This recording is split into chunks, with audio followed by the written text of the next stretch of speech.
fa makasika izay taranja baolina lavalava izay ihany dia nanambara ny filohan'ny ligna Lamanga fa dia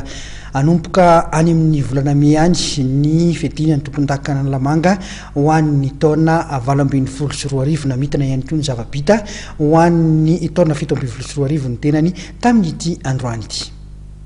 Ny azo tsoahana aloha dia fandresena ny azo ny ligna Lamanga sy ny rugby eto amin'ny faritra Lamanga tamin'ity androany ity ahitantsika ny fahamaroan'ny mpijery baolina tonga teto amin'ny kianja Mahamasina. Fifaliana ho anay zany satria matoa manohana ny olona dia hita ny fampandrosoana izay entsika ao anatin'ilay tontolo dia aminay fandresena ilay izy. Ny tohan'ny fananana dia hiditra amin'ny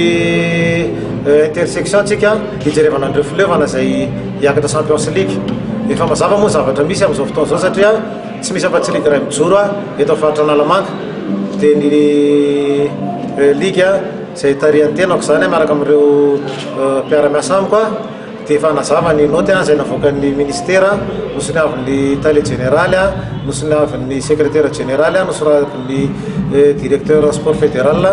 nosoniavin'ny taleparitry ny fanotanjahantena eto amin'ny faritra Lamanga fa tsy misy afa-tsy ligue iray sisa mijoro eto amin'ny faritra Lamanga mazava loatra zany satria io ny ara-dalàna dia manao antsoava an'ireo filevana indrindra moa zany ireo section izay mbola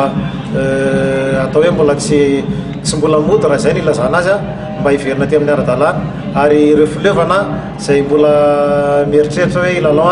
any amin'ny hafany zany fa tsy misy afa-tsy ligue iray dia ny anay tsotra ihany itony fifaninanana mois de mai iny misy ny intersection faraparan'ny volana May dia efa manomboka indray centre de championnat 2018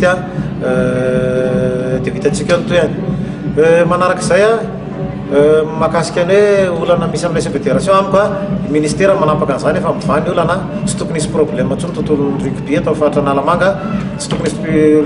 problème ntsony koa tontolon'ny rugby eto Madagasikara. Zany tsy filamina zany nahitantsika ny tsisy vokatritsika nandritra ny taona 3 zay